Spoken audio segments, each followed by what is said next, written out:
Hoje, conversando com Gama, eu tenho o prazer de receber um dos maiores líderes levantado por Deus nesta última geração. Ele é pastor, ele é teólogo, ele é educador cristão, ele é comentarista, ele é escritor, ele é um referencial para a nova geração. Um dos homens que tem feito a diferença na face da terra com compromisso com as Sagradas Escrituras e gerando uma série de discípulos para levar a mensagem do Evangelho. Eu estou me referindo e recebendo com muita honra hoje, no Conversando com Gama, o reverendo Paulo Afonso Generoso. Pastor, seja bem-vindo, que honra recebê-lo aqui. Cláudio Gama, meu irmão, meu amigo, bom dia a você, bom dia para aquelas pessoas que vão estar assistindo você com essa capacidade extraordinária que Deus lhe deu. Maravilha! Hoje no Conversando com Gama, nós estamos com um tema muito interessante. Hoje a gente vai tratar sobre o líder e a depressão. Venha com a gente, porque juntos somos muito mais fortes.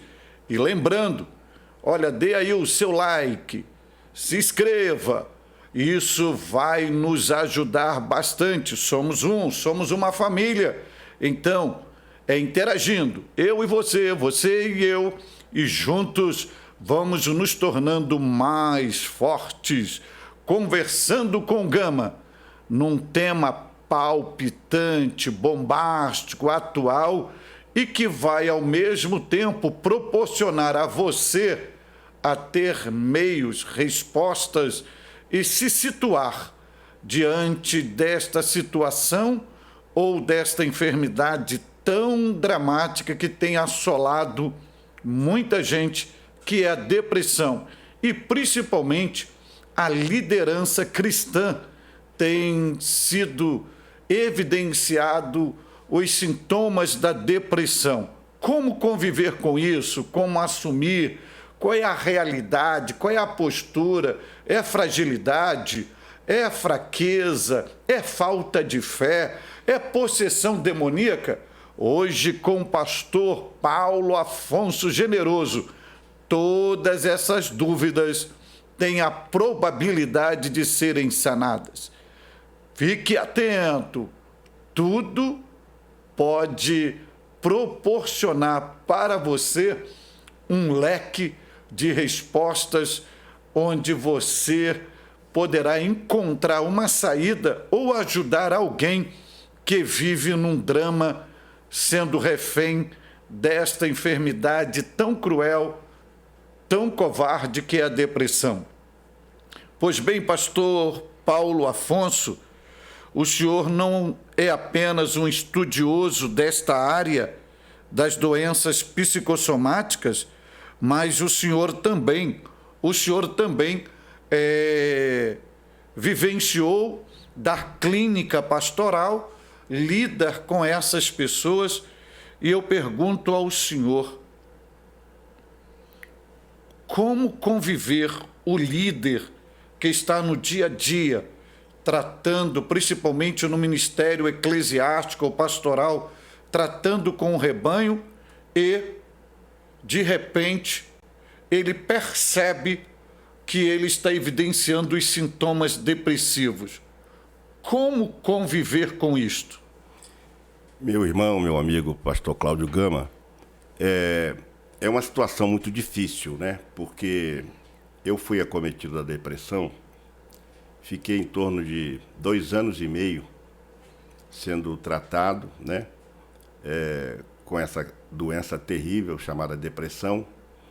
E confesso que eu tive muitas dificuldades, porque em alguns dias eu não tinha força para me levantar, eu não tinha ânimo para desenvolver o meu ministério, eu não tinha disposição para sair de casa, eu me reservei, eu entrei, entre aspas, na minha caverna e não queria sair dali. Outras vezes eu não queria me levantar.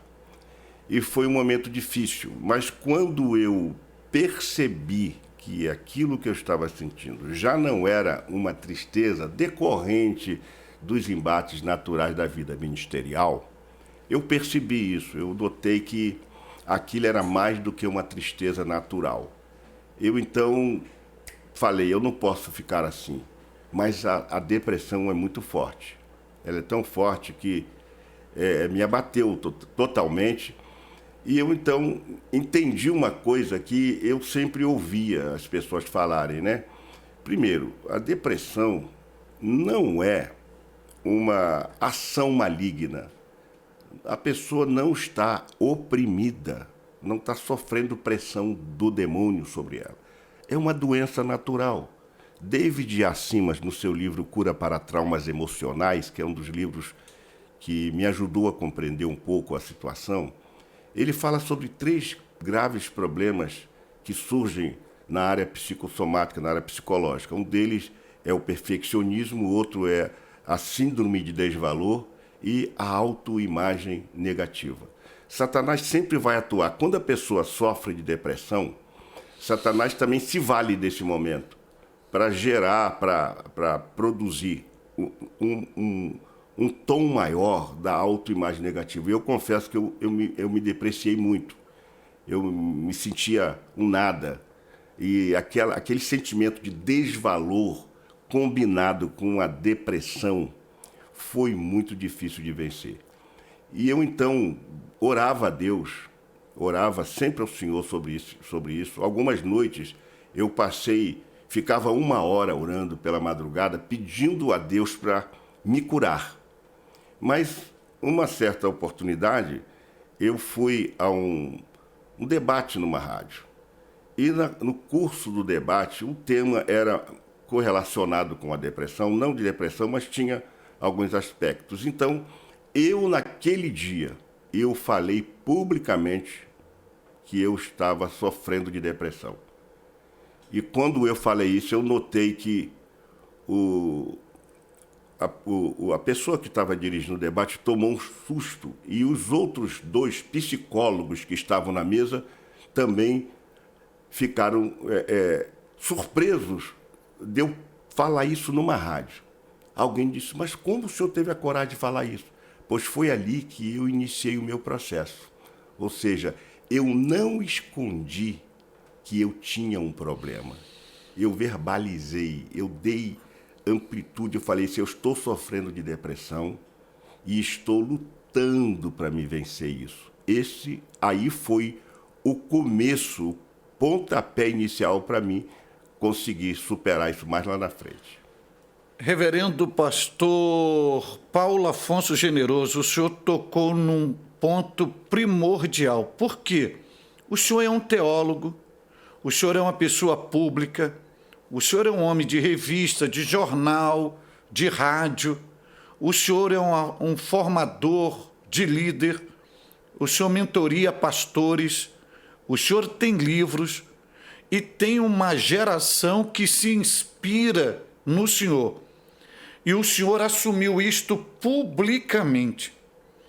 E o que o senhor me diz desses líderes que estão doentes emocionalmente e assumem uma postura totalmente inversa, se maquiando, usando uma fantasia que está tudo bem, enquanto ele está se arrebentando por dentro para manter a sua imagem ministerial, social e pública. O que o impulsionou o senhor tomar essa coragem e romper com tudo, não pensar na sua imagem, na sua publicidade e dar, entre aspas, a cara para bater? Meu querido pastor Cláudio Gama, uma das coisas que o ser humano precisa ter e ser é autêntico e ter autenticidade. Não adianta a gente mascarar. A mascaração é algo terrível. Quando uma pessoa está sendo uma e vivendo outra. Eu me lembro que quando Bartimeu recebeu o toque de alguém, olha, levanta-te que o mestre te chama. Primeira coisa que ele fez foi jogar de si a capa. Ele jogou de si a capa e foi na direção de Jesus. Alguém, obviamente, o orientou ou guiou. Ele lançou de si a capa. Às vezes, o líder, ele coloca uma capa de que ele tem que mostrar para as pessoas que ele está bem. Essa é uma grande falácia. Nós somos humanos, seres humanos normais, comuns. Nós não somos melhores. Eu não sou melhor do que ninguém. Então, eu falei assim, eu sou ser humano. Eu preciso ser franco. Eu preciso ser honesto. Eu preciso ser autêntico. Porque quando você faz isso, é como se você lançasse de si essa capa em busca do milagre. E eu comecei por aí. Porque no momento que eu declarei, eu recebi, a rádio recebeu muita gente ligando, porque como o pastor diz que está com depressão, se ele prega, se ele fala, e os colegas psicólogos que estavam na mesa disseram assim, olha, eu parabenizo o senhor por ter tido essa coragem. Então, gente, é preciso coragem para assumir. É preciso coragem. Não adianta a gente negar, tá lá sofrendo. Eu abri o verbo, eu estou sofrendo de depressão. E esse foi o pontapé inicial, porque os psicólogos que estavam comigo nesse debate ficaram impressionados e ali mudou o aspecto. Ele falou, se o senhor teve essa coragem, aí um monte de gente começou a se declarar. Na minha igreja começou a aparecer gente que estava com depressão. E aí, quando aparece gente com depressão, nós temos uma psicóloga. Então começou a buscar ajuda. Eu falei assim, irmãos, quando a gente sofre de depressão, temos que buscar ajuda. O que eu fiz? Fui consultar uma psiquiatra. Fiquei quase 2 anos tratando com ela, comprando remédios caríssimos para me curar da depressão, mas o efeito era só superficial. Eu passou um ano e meio, 2 anos, eu ainda estava sofrendo disso, mas todos já sabiam. No dia que eu chegava na igreja, às vezes até cabisbaixo, as pessoas já sabiam que eu estava com depressão. Eu não escondi isso. Então, tem que tirar essa capa de que líder, de que pastor, de que apóstolo, de que bispo não pode sofrer disso, porque isso não, fica mal para a sua imagem. O que fica mal é sua autoimagem, não é verdade? É verdade. Sua autoimagem. Então, nós temos uma autoimagem. A Bíblia fala que nós temos que fazer um autoexame. Examine-se o homem a si mesmo. Quando você se autoexamina e tem um problema, por que a gente fica deixando a capa, indo em busca da cura com a capa? Joga a capa fora e vamos em busca da cura. Veja, ouvindo isso do reverendo Paulo Afonso Generoso, autenticidade, coragem e assumir a sua humanidade é um dos caminhos que podem te levar à cura ou a um tratamento mais rápido para que você possa alcançar a saúde na área emocional. Pastor, o senhor tocou num assunto muito interessante quando todos ficaram abismados. O senhor, como um líder, uma voz profética que é, um agente motivador da fé, porque o seu ministério a gente acompanha ao longo dos anos e veja que o seu homem é um totalmente bíblico, um homem que tem uma consistência bíblica e comprometido com a palavra. E o senhor vem nos seus altares, na sua vida, nas suas missões, sempre ativando a fé das pessoas. E haja vista que na década de 80 havia uma escola, uma linha dentro da comunidade cristã, que crente não pode ter depressão, que está endemoniado, que depressão é coisa do diabo, e criar até um mito bloqueando, impedindo o crente de ter acesso a psicólogo e a psiquiatra.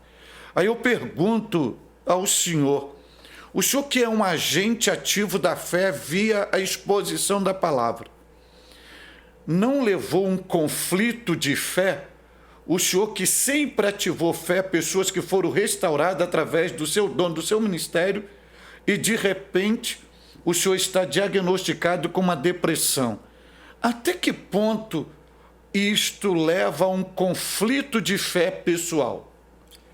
Meu querido pastor Cláudio Gama, Primeiro, eu queria fazer uma definição de fé baseada no pensamento de John Darby. Ele diz que fé é a substancialização das coisas que se esperam. E o que é substancialização? A substancialização é você trazer à concretude aquilo que é inatingível, aquilo que é impalpável, aquilo que você não pode tocar. Então, como é que a gente entende isso? Existe um mundo objetivo e um mundo subjetivo, né? No mundo objetivo, você tem a sua realidade. E o mundo subjetivo você só alcança pela fé. E o que é a fé? Segundo John Darby, é a união desses dois mundos, a do mundo subjetivo ao mundo objetivo.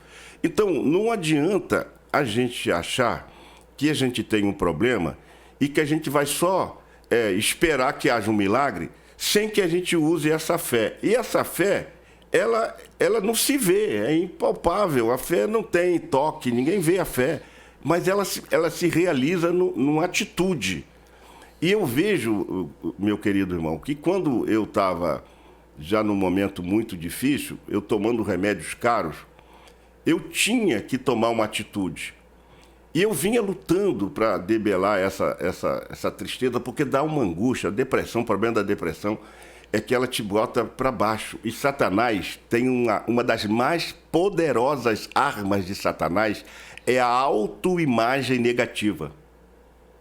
Eu já tinha, desde menino, uma autodepreciação de mim mesmo. Eu sempre fui uma pessoa assim, que tinha dificuldade de me relacionar. Eu me sentia sempre muito pequeno. Até hoje ainda tenho uns resquícios disso. Eu não consigo me colocar na posição que as pessoas me colocam. Eu não consigo. Eu ainda continuo com um pouquinho com resquícios dessa autoimagem negativa. Mas eu sei também que Satanás trabalha muito nessa área. E a autoimagem negativa é uma das maiores e mais terríveis armas de Satanás. O problema da depressão é que a gente se sente impotente para enfrentá-la. A depressão é como se você tivesse... me desculpe fazer essa comparação agora, parece até um pouco pueril dizer Não, isso, fica à vontade. Mas assim, é a Ucrânia querendo enfrentar a Rússia, né? Então eu me sentia assim, olhava assim, esse mundo todo e eu não tenho armas suficientes. Mas mais adiante eu vou dizer a você como aconteceu, e isso foi assim, quase que de um estalar de dedo. Como aconteceu esse milagre? Eu tomei uma atitude de fé. Foi uma atitude de fé. E exatamente tal qual Bartimeu. Quando Jesus perguntou, o que você quer que eu lhe faça? Ora, bolas, o cidadão era cego, o que você acha que ele tinha que pedir a Jesus? Mas ele poderia dizer assim, então me dá uma bengala com direção hidráulica e luzes pisca-pisca para mim poder caminhar. Ele podia pedir qualquer coisa. O Senhor quer saber o que a gente quer. E ele dizia, Paulo Afonso, o que você quer que eu faça por você? Você quer que eu cure você da depressão? Ou você quer continuar isso para mim também não deixar você ficar vaidoso? Para não deixar você ficar se achando? Você quer? O que você quer? É aí que depois eu quero, se for possível, comentar. Vai ser importante. E o senhor está com a sua autenticidade ajudando muita gente que participa do Conversando com Gama. Chame seus amigos, seus familiares, porque as experiências de vidas, a formação do pastor Paulo Afonso pode acender uma luz na história da sua vida e você entender que nem tudo está perdido, que há uma solução para o seu problema. Pastor Paulo Afonso, o senhor falou algo aí que Satanás se aproveita deste sintoma, desta enfermidade. Eu vim de uma geração que, do púlpito mesmo, a gente ouvia que crente que está em depressão, ele não está com a vida boa com Deus, está fora do altar, está endemoniado. Eu pergunto ao senhor, um crente, uma pessoa cristã que é templo do Espírito Santo, que tem o selo da promessa na vida, que está diagnosticada de depressão, ela está endemoniada? É a primeira pergunta. E a segunda pergunta: existem espíritos demoníacos que se alimentam da depressão? Bom, Cláudio, na sua primeira pergunta, se a depressão, né, se Satanás trabalha nisso, se a pessoa está endemoninhada. Efetivamente não. Basicamente, existem no mundo mais de 330 milhões de pessoas sofrendo dessa doença.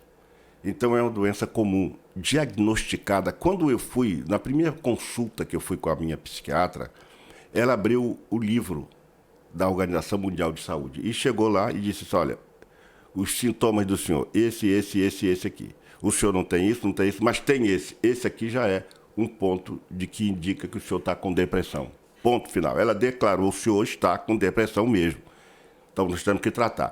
Então, o grande problema, a gente viveu uma geração que eles usavam muito o legalismo e a autoridade pastoral. Chegavam ao ponto de dizer assim: não toqueis os meus ungidos, como esse texto tem nada a ver de tocar no líder, no pastor, nada a ver. Mas era esse, eu convivi com isso, Cláudio, eu convivi com isso. Então, a pessoa tinha que ser um bambambam, tinha que ser um camarada sem problema algum. Imagina eu falar quando eu aceitei Jesus, foi na década de 60 ainda, né, dizer assim: não, eu estou com depressão, eles iam me excluir da igreja até. Então, essa é uma grande falácia, e isso tem prejudicado a muitos crentes. E a pessoa, você, querido irmão ou irmão, que possivelmente possa estar com depressão, você está simplesmente doente psicologicamente. Você está doente psicologicamente. Não existe demônio. Que o demônio pode se aproveitar, respondendo agora a segunda pergunta, ele pode se valer disso para gestar em você a autoimagem negativa, porque a depressão faz a gente se achar nada. Eu falo assim: eu não sou nada. Mas sabe como eu reagi? Eu procurei um caminho e eu acho que Deus me deu um insight para que eu pudesse então sair disso. A autoimagem negativa é uma arma satânica. Satanás quer fazer isso. Satanás quer chegar e cucar na tua cabeça que você não tem valor nenhum, aí vem o sentimento de desvalor, que você está assim porque você cometeu algum pecado, e começa a colocar tantas coisas na mente que a pessoa não consegue reagir. Não consegue reagir. Então Satanás precisa ser expulso da periferia, porque esse negócio de ao redor e ao derredor, ele está fazendo isso. A Bíblia diz lá em 1 de Pedro: lançando sobre ele toda a vossa ansiedade. E vou dizer, se eu pudesse parafrasear este versículo, eu dizer: lançando sobre ele toda a vossa depressão. Verdade. Lançando sobre ele toda a vossa depressão. Chega, Senhor, eu estou com depressão. Mas Satanás, você não tem poder sobre a minha vida. Você não vai usar a minha depressão para gerar em mim uma autoimagem negativa, ou um sentimento de autodepreciação, porque você está destruído, você está amarrado em nome de Jesus, e começa a tomar sua atitude para confrontar ele, porque ele vai tentar fazer isso. E ainda vem umas pessoas que são tão puritanas, e que pessoas que vão dizer assim: olha, isso aí é coisa do diabo. Não é coisa do diabo, é coisa da mente, do coração, da alma. São doenças, é uma doença comum. Assim como a pessoa tem dor de cabeça, ela tem depressão, só que em níveis diferentes. Uma é uma doença do corpo, a outra é a doença da alma. Verdade. E é preciso tratar isso. Ah, mas você aceitou Jesus? Amém que eu aceitei Jesus e creio no poder de Deus, creio que Jesus cura, mas podemos ser acometidos sim. Então, se a gente não acreditar nisso, ficar achando que é demônio, então vem aquelas irmãzinhas, aqueles irmãozinhos impondo as mãos: sai, demônio, sai. A pessoa vai se sentir pior ainda. Você imagina eu chegar para a irmã com depressão: irmã, a senhora está endemoniada, vamos expulsar esse demônio. Meu Deus, pode até matar uma pessoa espiritualmente. É verdade. É preciso ter muito cuidado com tratar pessoas com depressão.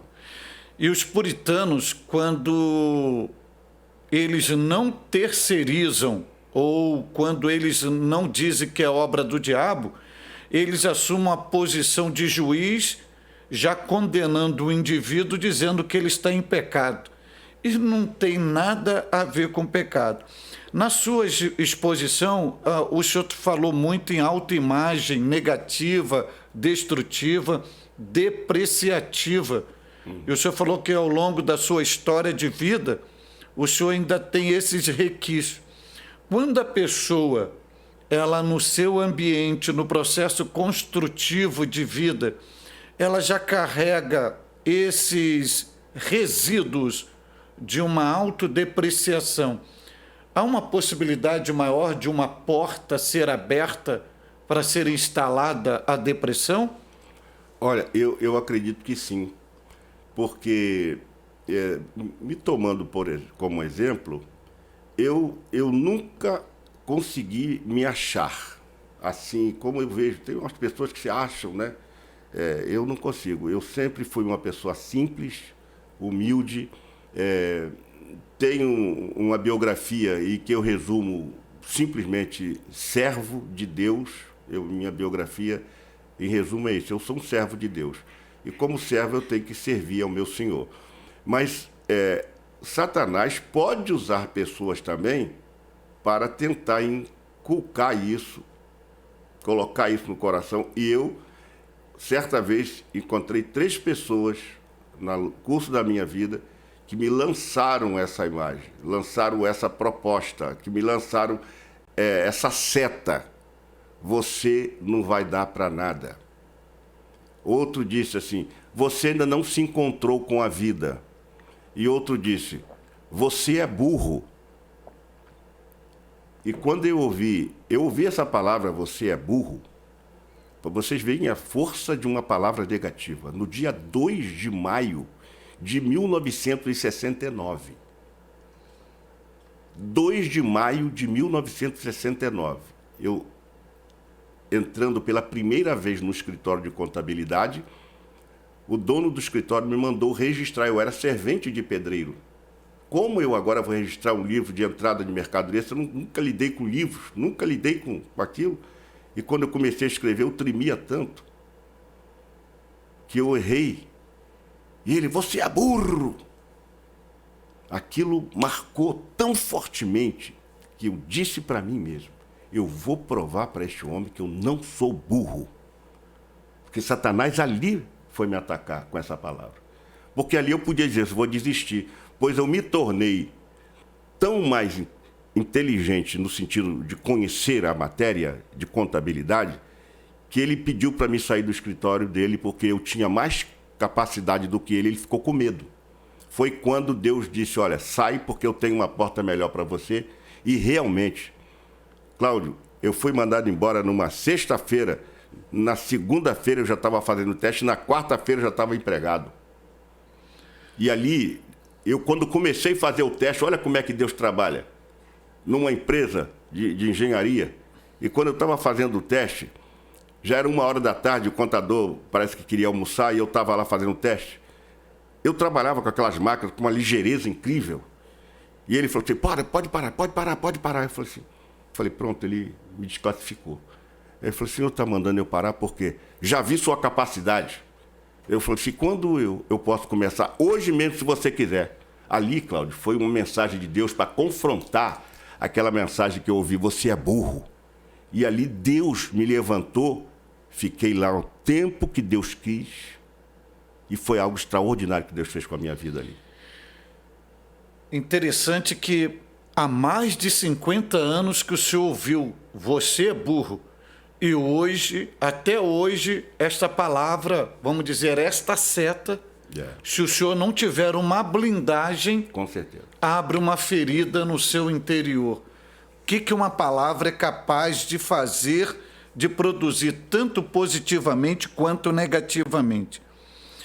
Pastor, ampliando um pouco mais essa temática, a gente tem recebido informações e presenciado não só notícias na mídia, mas também próximo da gente, líderes, pessoas expoentes, pessoas que lideram grande rebanho, que estão situados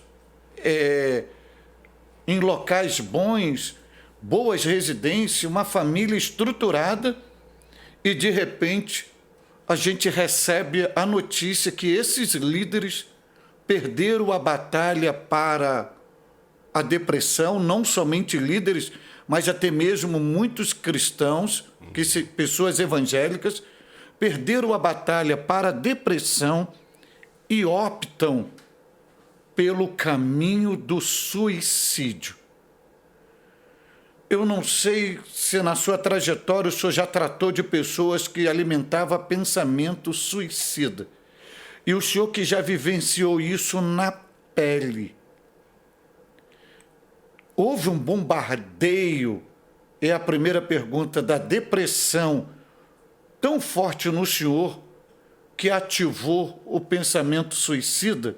2, o que o senhor pode dizer desse efeito depressivo ao ponto de uma pessoa optar pelo suicídio, tirando a sua vida em busca de um alívio? Bom, Cláudio, você me fez uma pergunta e eu tenho que ser sincero. No período da minha depressão, eu algumas vezes pensei isso. Mesmo? Eu pensei em pôr fim à minha vida, porque a depressão ela é tão forte que você perde o desejo de viver. Na verdade, não é bem isso. Você não quer tirar a sua vida, você quer matar aquilo que está te matando.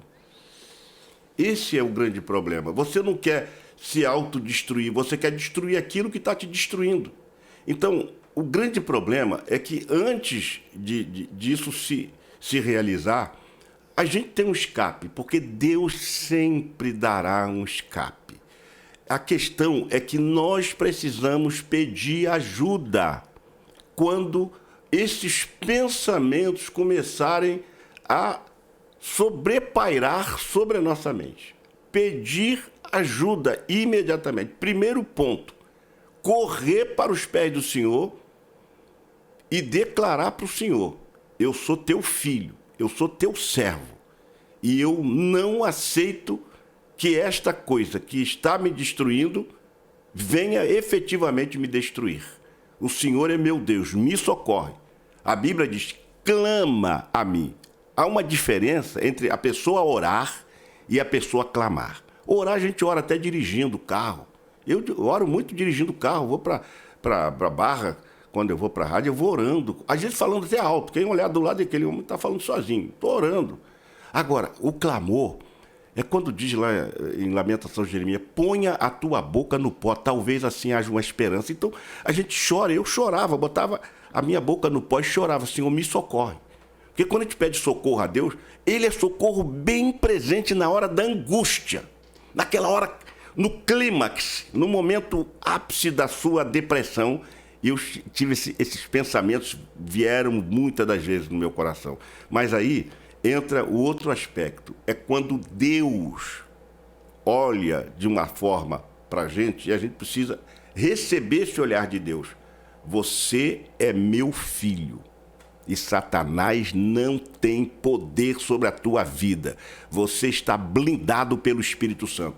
Eu, então, comecei a orar sozinho, nas madrugadas, pedindo a Deus. Porque, às vezes, talvez o que eu vou dizer é um fato, as pessoas não têm nem força para orar.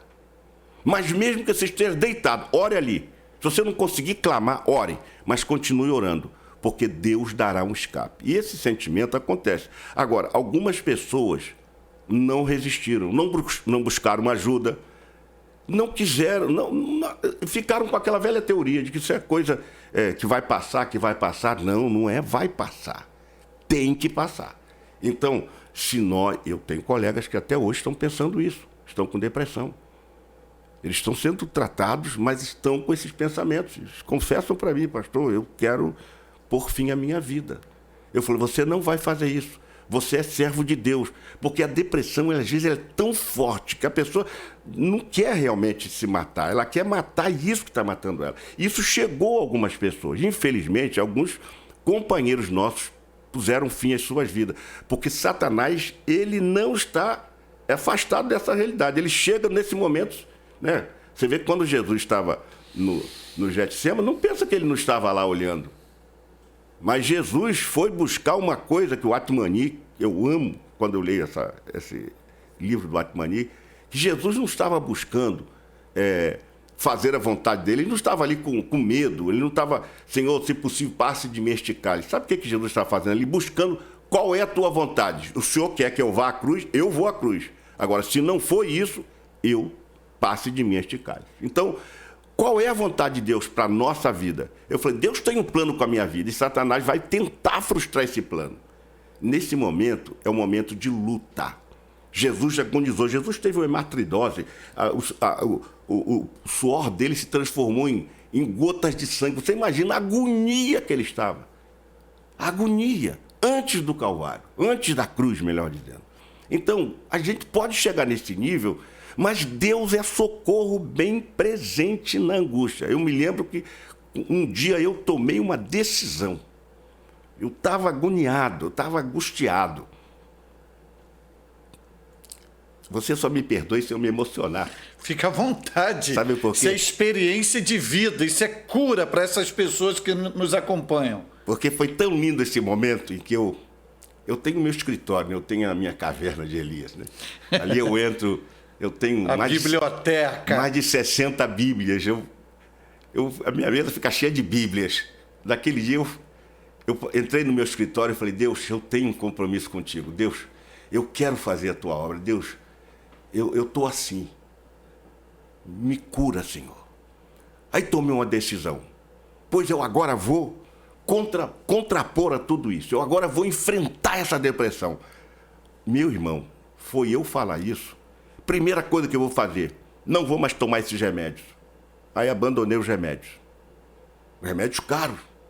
Eu não vou citar os nomes aqui, mas um remédio que está custando quase R$1.000 hoje. Quase R$1.000. E eu falei assim, não vou mais tomar esses remédios. Parei de abandonar. Aí marquei a última consulta com a psiquiatra. Ela falou assim, mas você não está tomando remédio? Não, eu parei com o remédio, tomei uma decisão e vim só notificar a senhora que eu não vou fazer o desmame. Eu parei automaticamente e não estou sentindo mais nada. Eu estou ótimo. Meu irmão, de lá para cá, eu sinto tristeza, que tristeza é normal. É normal. Mas a alegria que eu sinto no meu coração não me dá o direito de negá-la. Não me dá o direito de eu não expressá-la. E eu estou sempre alegre com Jesus. E alegre não é sorrindo, não. Alegre é dentro da alma. A sua alegria... alguém vê a depressão? Não. A alegria você até manifesta com o seu sorriso. Aí, Cláudio, Deus foi tão bom conosco. Este ano, na nossa igreja, é o ano da alegria. O ano da alegria. Eu estou só escrevendo sobre alegria. E eu peguei agora a carta aos Filipenses, encontrei 16 vezes a palavra alegria. E eu estou escrevendo uma mensagem sobre cada uma dessas palavras que aparece ali. Resumindo, eu vou escrever 4 lições sobre alegria. Porque Paulo, lá preso, ele diz para os irmãos de Filipe, olha, alegrem-se no Senhor. Outra vez vos digo, alegrai-vos. Estava preso, estava esperando a decisão e estava para ser morto. Ele já sabia. Paulo disse, olha, eu estou oferecendo meu corpo como libação.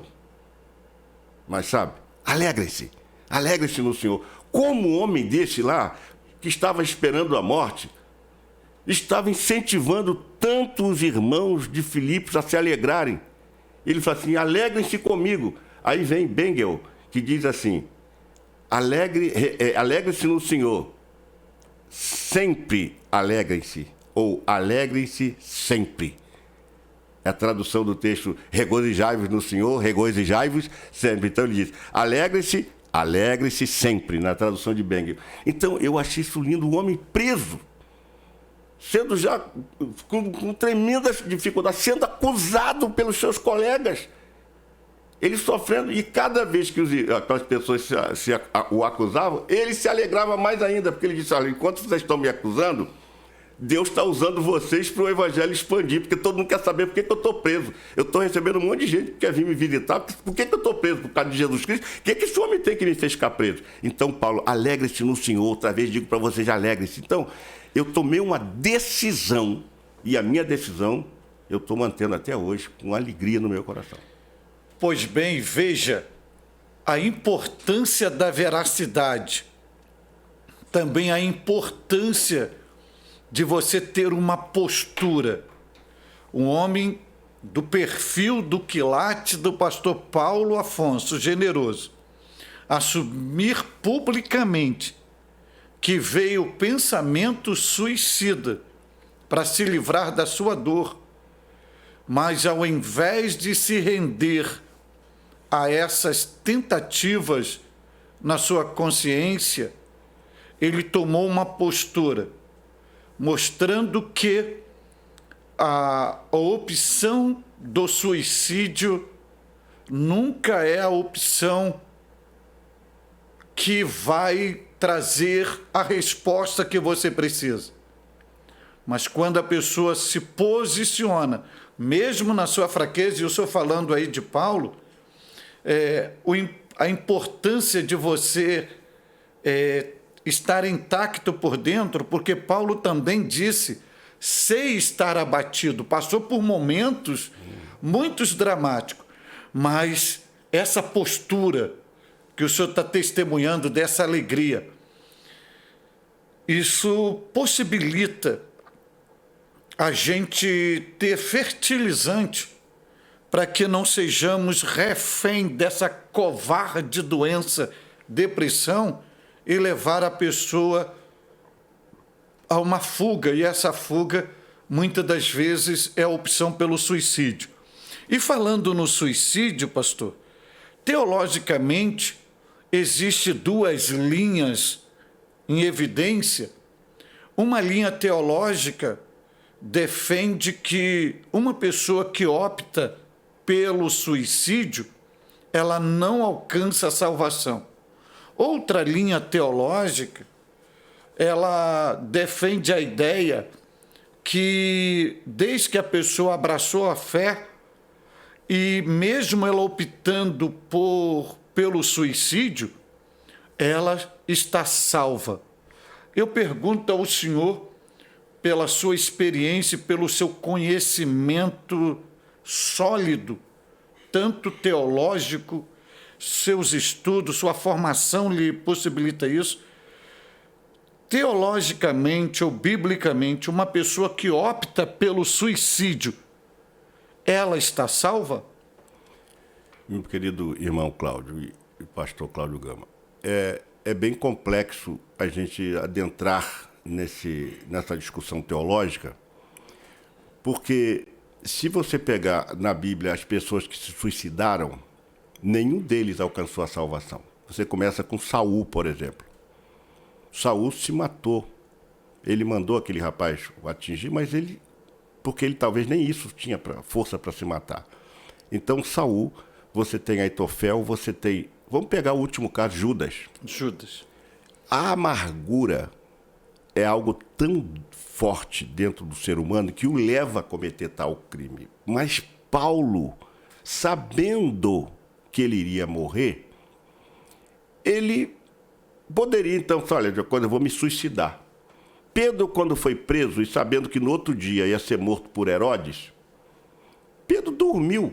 Você acha que você ia morrer no dia seguinte, você vai dormir? Precisou o anjo acordar ele. O que foi? Rapaz, vamos embora, vem comigo. Quer dizer, Pedro nem sabia, ele cuidava que era uma visão, ele nem estava sabendo que estava sendo livre. No meio da rua, ele falou assim, o que está acontecendo comigo? Então ele chegou lá, bateu a palma lá na casa tocou lá na porta da casa da mãe de Marcos lá, e a menina veio, abriu a porta, é Pedro, e Pedro ficou extasiado com o milagre. Então, eu não vejo na Bíblia apoio para essa questão. Qual é a linha teológica que diz que os suicidas estão salvos? É que a Bíblia diz que o único pecado que se perdoa é a blasfêmia contra o Espírito Santo, que é algo quase que inviável de acontecer, segundo uma linha de pensamento, em que era preciso ter a pessoa física de Jesus para você blasfemar contra o Espírito Santo. Na verdade, é uma discussão que não faz parte do nosso escopo aqui. Mas a questão do suicídio, eu já disse aqui que a pessoa que está se suicidando, ela não quer se matar. Então, por que ela não quer se matar? Porque ela sabe que ela é serva de Deus, servo de Deus, e ela não tem o direito sobre a vida dela. Sabe qual foi o erro de Pilatos? Pilatos tinha o ius sanguinis, ele tinha o direito sobre o sangue de Jesus. Mas Jesus era filho de Deus, Jesus foi cumprir um propósito de Deus. E ele, quando ele disse assim, ele tinha o direito, o poder de dizer assim, olha, solta esse homem, acabou. Mas como é que seria? Jesus ia à cruz? Jesus ia morrer por nós? Então, embora ele tivesse o direito sobre o sangue, ele deixou na mão das pessoas. Porque uma coisa é ter o direito sobre mim, sobre a minha vida, e outra coisa é eu entender que quem manda na minha vida é o Senhor. Então, a Bíblia fala sobre essa questão de uma forma muito clara. Quem crer e for batizado será salvo. E a Bíblia diz ainda, em 1 de João 1,7, se confessarmos os nossos pecados, ele é fiel e justo para nos perdoar. Você sabe que ali tem uma palavra grega, homologeu, que quer dizer o seguinte, se você concordar com Deus que você pecou, você aceitar Deus dizendo pelo Espírito Santo em você, você pecou, aí você vai dizer assim, aí de fato eu pequei. Então, Senhor, me perdoa. Como é que uma pessoa que comete suicídio vai poder pedir perdão a Deus? Essa interrogação sempre há de existir. O que ele faz? Ele tira uma coisa que não é dele. A vida pertence a Deus. Ele é o autor da vida. Ele mata e fere. Ele fere e mata. Ele tem o direito de fazer qualquer coisa. Agora, nós não temos esse direito. Eu não tenho o direito de tirar a minha vida, porque ela não me pertence. Paulo diz, já não sou eu mais quem vivo. Cristo vive em mim. Ora, se Cristo vive em mim, como é que eu vou me matar? Como é que eu vou me matar? E como é que eu vou pedir perdão? Porque a questão que eu vejo aí, que não é muito discutida pelos teólogos, é que se confessarmos os nossos pecados, e o pensamento de tirar a vida é um pecado. Eu confesso, Deus me perdoa. Agora, no momento que eu levo isso à consecução, levo isso à prática, como é que eu vou pedir perdão a Deus? Então, se você prega que uma pessoa que se matou está salva, olha, o que vai acontecer de suicídio nesse país é alarmante. Vai abrir uma precedência. Vai abrir uma precedência. Então, não é possível que alguém com bagagem teológica vá pregar que o suicida se salva a si mesmo. Ou seja, está dizendo o seguinte, olha, pode se matar. É melhor você se matar do que ficar sofrendo. Ora, a gente não acredita em Deus, no poder de Deus, não crê que Jesus cura, não crê que Jesus liberta. Aqui está um homem que foi curado de depressão por uma decisão. Que o Espírito Santo veio em mim e disse assim, toma uma decisão. Eu não fiz desmame de remédio, não fiz. Ah, mas o senhor não parou, não foi aos poucos? Não, porque o Senhor cura. E quando Ele cura, você não precisa mais de remédio. Você não precisa mais de se submeter a consultas. Eu não fui mais, eu agradeci a minha psiquiatra. Gente muito boa, profissional, alto nível, mas eu não vou mais. Agora eu posso ir lá uma vez ou outra bater um papo com ela, mesmo assim eu não fui. Mas eu até estou pensando em ir lá conversar, sabe, jogar uma conversa fora, porque isso às vezes faz bem. É bom a gente abrir o coração para alguém. E às vezes o problema de muitos pastores é não ter ninguém para conversar. É preciso ter alguém para conversar. Conversar fisicamente. Você conversa com o senhor, mas, como exemplo, eu converso com o Cláudio, então eu me sinto bem. Se você conversar com alguém, trocar ideia e tomar um café, sabe, eu tinha um desejo, Cláudio, e tenho ainda, de criar um ambiente lá na minha igreja, que eu tenho espaço para isso, de fazer um bate-papo informal com os pastores, lá, botar um cafezinho, o cara chega, toma um café, vamos trocar ideia. Se quiser chorar, chora. Se quiser rir, rir, mas conversar, porque a gente precisa se relacionar. A gente precisa se relacionar. Se esconder é pior, porque a depressão ela te joga para dentro da caverna.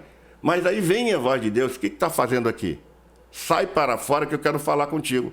Deus só vai falar com você se você sair desse estágio. Vai lá, sai dessa caverna, que a gente fica muito introspectivo, e quando a gente sai dessa caverna e fica do lado de fora, aí Deus vem, o que está acontecendo com você? Ah, Senhor, é que eu estou com depressão, eu não quero mais o evangelho, eu não quero mais saber de Jesus, eu não quero mais saber de ministério, eu estou largando tudo. É isso que você quer mesmo? Tem certeza? Sabe, a gente tem que conversar com o nosso Deus, conversar, dialogar com Ele, contar para Ele. Tem um porinho que eu aprendi, que eu nunca vou esquecer disso. Conta para Jesus onde é a tua dor. Ele te ajuda a carregar a cruz. Com insistência, a hora que tu vai vencer o que tu precisa, conta para Jesus. Faça de Jesus o teu psiquiatra. Faça de Jesus teu psicólogo, teu amigo. Abre teu coração para Ele. Fala tudo. Tem gente que tem vergonha. Olha, eu já falei coisas absurdas. Senhor, eu estou sentindo isso. Senhor, eu estou pensando em tirar a minha vida. Aí Deus falou assim, é isso mesmo que você quer? É, eu estou pensando assim. Então, o Senhor pode trabalhar no meu coração? Porque a gente tem que abrir para Deus. Em vez de ficar falando para o vizinho, para o amigo, para você, fala para o Senhor, Ele é nosso amigo. Eu converso com Deus. A conversa íntima com Deus vai te propiciar uma resolução sem que você tenha que chegar ao limite de tirar a sua própria vida.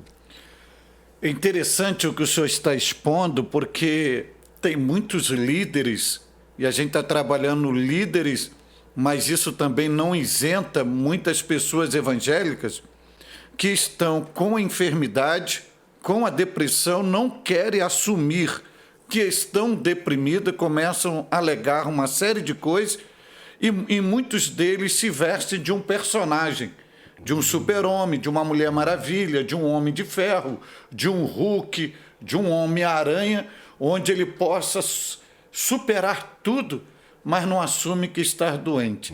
E essa autenticidade do Senhor é fenomenal, porque é o caminho que possibilita a cura, como o senhor está assumindo aí, publicamente curado. E o senhor estava falando, fazendo um paralelo da capa de Bartimeu, com uma experiência de vida, e que o senhor gostaria de fazer essa exposição. Essa exposição, ela é importantíssima para esta pessoa, esse amigo, você que está me acompanhando no Conversando com Gama, e o reverendo Paulo Afonso Generoso já vai dar esse conselho, essa palavra para você. Mas antes disso, vai lá, dá um joinha, faz um like, se inscreva, convide um amigo e venha com a gente, porque juntos somos muito mais fortes. Pois bem, pastor Paulo Afonso, que é essa riqueza que o senhor tem para compartilhar com os nossos amigos? Cláudio, na verdade, a minha riqueza é a presença de Deus na minha vida, né? Porque eu não tenho essa sabedoria e essa expertise que alguns têm como pregadores. Eu admiro isso, fico assim, alegre de saber, de ver, né? Eu ouço alguns colegas e fico admirado, queria ter a competência de alguns. Mas Deus dá a cada um de acordo com o seu querer. E eu me contento com o que Deus me deu. Eu também não reclamo da minha vida, porque Deus tem me abençoado ao longo desses 54 anos que eu estou servindo ao meu Senhor. Então eu me sinto um homem abençoado. Eu posso dizer que o Senhor me abençoou e tem me abençoado. E você falou em Bartimeu, e eu posso te adiantar uma coisa que eu aprendi sozinho com Deus, né? Que Bartimeu, embora cego, ele enxergava mais do que muita gente hoje que nunca usou óculos. Porque aquele homem, quando você lê o texto ali de Lucas, a primeira coisa que ele enxergou quando ouviu falar de Jesus, o que está passando aí? Alguém disse, é Jesus de Nazaré. A primeira coisa que ele enxergou foi a possibilidade de um milagre. E quanta gente que nunca usou um óculos, mas não consegue enxergar a possibilidade de um milagre. E ele falou assim, é Jesus? a esperança nasceu. A possibilidade de milagre. Ele também, mesmo cego, enxergou o meio que o levaria até Jesus. E qual era o meio? O que eu posso fazer para chegar a ele? O que eu posso fazer? Ele recebeu um insight, o Espírito Santo falou, clame, clame. E ele começou a clamar, Jesus, filho de Davi, Jesus, filho de Davi. Quanta gente que não usa óculos ainda não encontrou um meio que o conduz até Jesus, o clamor. Clama a mim e responder-te-ei, e anunciar-te-ei coisas grandes e firmes. Aquele homem começou a clamar. Aquele homem, mesmo cego, ele enxergou a realeza de Jesus. É Jesus, Jesus, filho de Davi. Olha, é uma alusão a Jesus como herdeiro do trono de Davi. Quem chamou Jesus de filho de Davi na Bíblia, senão Bartimeu, um cego? O cara que não tinha visão, mas enxergou a realeza de Jesus. Quem é o teu rei, minha irmã? Quem é o teu rei, meu irmão? Alguns dizem que é Roberto Carlos, o rei da música popular brasileira. Outros dizem que Elvis Presley é o rei do rock. Outros dizem que Pelé é o rei do futebol. Mas quem é o teu rei? Isso é importante. Jesus, para Bartimeu, era o seu rei, filho de Davi. E ele encontrou, olhando, cego, quando alguém chegou e disse, Bartimeu, levanta que o mestre te chama. Ele então lança a sua capa e segue Jesus. Cego, mas ele seguiu na direção de Jesus, mesmo cego. Ele enxergou o caminho, foi em frente. E depois Jesus pergunta para ele, interessante isso, né? O que é que eu te faça, Bartimeu? Ora, parece óbvio, você cego vai perguntar para Jesus, Jesus pergunta, o que você quer que eu faça? É porque Jesus quer saber o que a gente quer da vida. Tem gente que não sabe. Ele podia chegar assim, eu quero que o senhor me dê muito dinheiro para que eu possa, me dê uma oferta, alguma coisa para me comprar uma capa mais nova, essa minha capa está muito velha. Não, ele foi direto ao ponto. Seja legítimo, vá direto ao ponto. Senhor, que eu veja. Às vezes nós não estamos...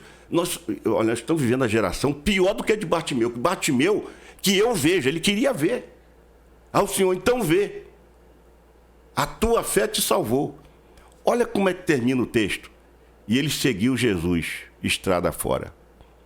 Quem você está seguindo? Quem você está caminhando? Jesus é o teu rei. O meio que você tem para chegar a ele é o clamor. E você tem que dizer para ele o que você quer. Eu falei, Senhor, me cura dessa depressão, me tira esse mal. Eu não vou mais suportar isso, me tira. E eu fui lá e insisti com o meu Senhor e ele me libertou disso.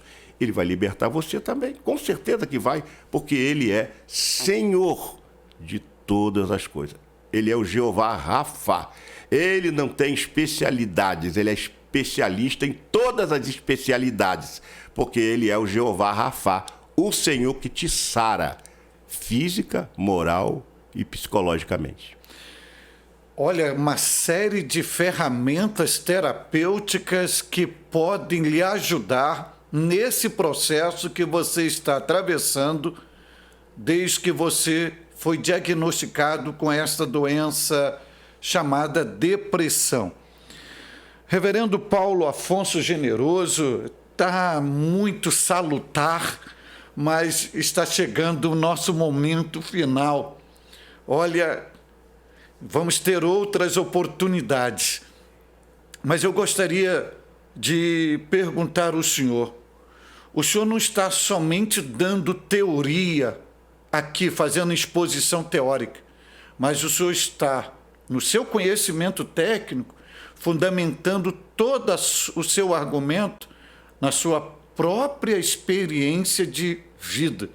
O senhor já foi um paciente diagnosticado com depressão. E o senhor é um líder, eu volto a dizer, o senhor é uma pessoa pública, o senhor é uma pessoa conhecida internacionalmente. O senhor tem livros, tem discípulos, tem ovelhas. Que conselho o senhor dá a este líder que está se trancando em si mesmo, morrendo em si mesmo, a esse crente, esse cristão que acha que é demônio, que acha que é pecado? Que experiência, que conselho o senhor transmite agora para os nossos diletos amigos? Olha, primeiro ponto, tome consciência de que você está doente. Aceite o fato que você está doente. Aceite isso. Segundo, busque ajuda. Pode sim buscar ajuda de um profissional e deve. Não abra mão disso. Sabe, Deus dá inteligência aos médicos. Às vezes a pessoa tem que tomar um remédio, eu vou usar a minha fé. E Deus, como é que Deus vai... Como é que eu preciso de um comprimido para Deus me curar? Ora, Deus deu inteligência. A Bíblia diz que Jesus subiu, deu dons aos homens. Para o camarada chegar a fazer um comprimido daquele, muita inteligência foi colocada aí, inteligência que Deus deu. Ninguém capta isso no ar. Então, procure um profissional. Está diagnosticado? Não esconda isso das pessoas. Não fique com vergonha de si mesmo. Assuma. Né? Bartimeu não ficava com vergonha de ser cego, mas ele encontrou a cura. Então, não se esconda. Você tem que ser honesto, falar para as pessoas, para a sua família, eu estou sofrendo depressão, mas eu vou ficar curado. E aí, busque, comece a traçar a sua meta. Como é que você vai fazer? Peça ao Senhor para te dar orientação. Porque você vai fazer um trabalho de apoio terapêutico com um profissional, mas ao tempo que você vai buscar a ajuda do Espírito Santo, que está conosco, ele vai te ajudar. A Bíblia diz lá em Romanos 8:26 que ele intercede a Deus com gemidos inexprimíveis. Então, converse com Deus, fale para Deus, não esconda isso. Você não é super-homem, você não é aquela Mulher Maravilha, você é uma pessoa, é um ser humano. E Deus quer tratar você, Deus quer curar você. Não abra mão do seu ministério, não abra mão de nada. Não abra mão porque você está enfermo. Não, eu não parei de agir. Eu sentia dificuldades, mas mesmo assim eu ia. Mesmo manco, você continua andando. Mesmo que você está com a perna doendo, continua indo. Sabe por quê? Porque esse processo, às vezes é preciso a gente compreender que Deus está tratando a gente e vai arrancar esse mal. Deus está vendo que você não está parando. Mesmo cansado, você está indo.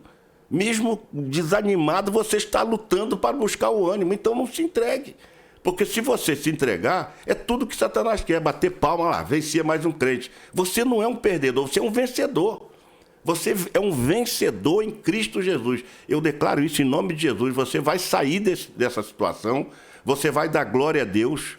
E eu creio que este vídeo está sendo usado por Deus para despertar a tua mente, o teu coração, de que você não está sozinho nessa batalha. Peça ajuda sim, peça oração, ore, busque a Deus, cante louvores. Eu não estou com vontade de cantar, mas faça um esforço para cantar. Sabe por quê? Porque o louvor a Deus sobe como um incenso suave. Deus vai agir de uma forma extraordinária. Em breve você também vai estar gravando um vídeo aí, um áudio, um podcast, alguma coisa, vai dar um testemunho na minha igreja, nas outras igrejas, do que Deus fez na sua vida, eu tenho certeza disso. Principalmente se você for pastor, não abandone a sua vida, não largue a sua vida, não largue o seu ministério, vai em frente. Não pense em tirar a sua vida nunca. Repreenda esse pensamento na autoridade do nome de Jesus, porque você é importante para Deus. Você não é uma pessoa que Deus te deixou de lado. Você é importante para Deus. Tão importante que Deus está dizendo para você, vá em frente que eu serei contigo.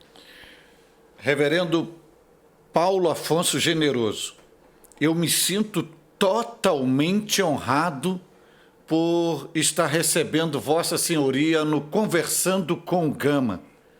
E quero dizer ao senhor que a Igreja Evangélica Brasileira agradece aos céus pela sua existência, pelo seu dom, pelo seu ministério, pela sua vocação, pelos excelentes serviços que o senhor, no exercício do seu chamado, tem realizado em prol da expansão do reino de Deus.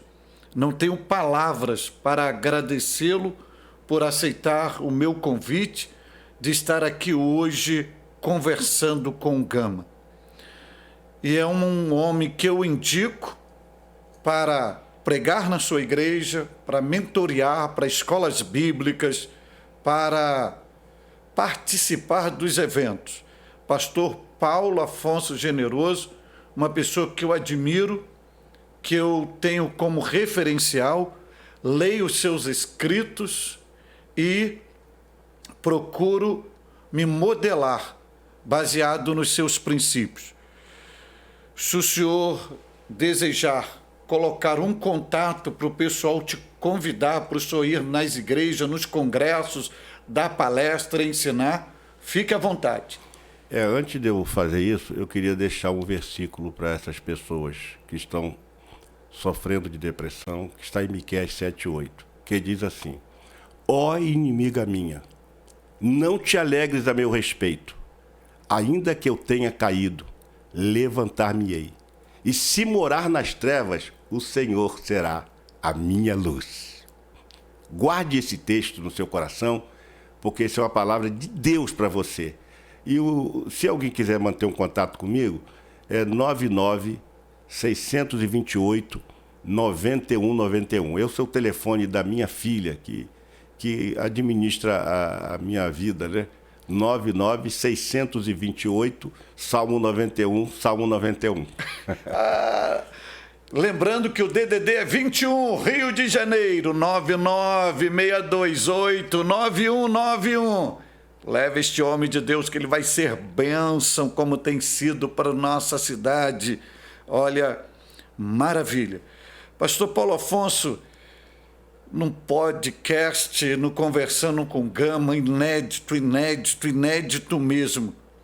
E talvez a gente hoje aqui vai quebrar barreiras no podcast, porque de tudo que nós ouvimos aqui, fomos ministrados, nós não podemos terminar o Conversando com Gama de hoje sem uma oração para abençoar essas pessoas que provavelmente agora estão sendo refém desta covarde depressão, alimentando pensamentos suicidas, pessoas que se sentem totalmente no fundo do poço, com um mundo infernal instalado dentro delas, e a sua experiência e a sua autoridade espiritual baseada em Cristo pode hoje produzir um milagre na vida dessas pessoas que acompanham o Conversando com Gama.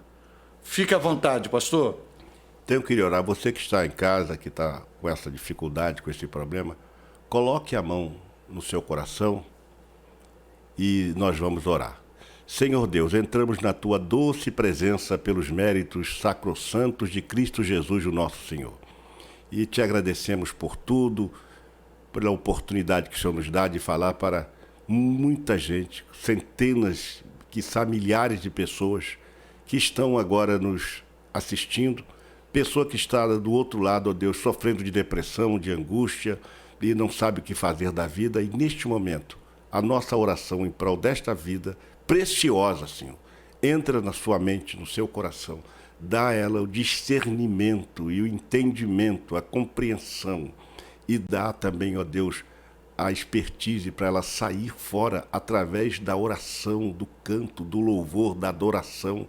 E ainda que tenha apoio médico, Senhor, ajude também os médicos, os psiquiatras, os psicólogos, para que direcionem esta pessoa. Abençoa ricamente, mas nós queremos a cura e o milagre. Esta pessoa que está pensando agora em se suicidar, meu Deus, tira esse pensamento terrível do seu coração agora, em nome de Jesus, para que ele dê um testemunho de milagre, porque o Senhor é um Deus de milagre. E nós colocamos nas tuas mãos todas essas pessoas, essas vidas preciosas que estão agora orando também conosco. Pedimos que os abençoe, conceda a sua paz, a sua graça e a sua misericórdia. E nós oramos no nome precioso de Jesus, aquele que vive e reina para todo sempre. Amém. E amém. Amém, amém, amém. Quero agradecê-lo muitíssimo. Uma honra sempre recebê-lo no Conversando com Gama. Eu aqui, você aí, no Conversando com Gama. Venha com a gente, porque juntos somos muito mais fortes e juntos chegaremos muito mais longe. Acredite, em Deus faremos proezas. Deus te abençoe e até o próximo Conversando com Gama.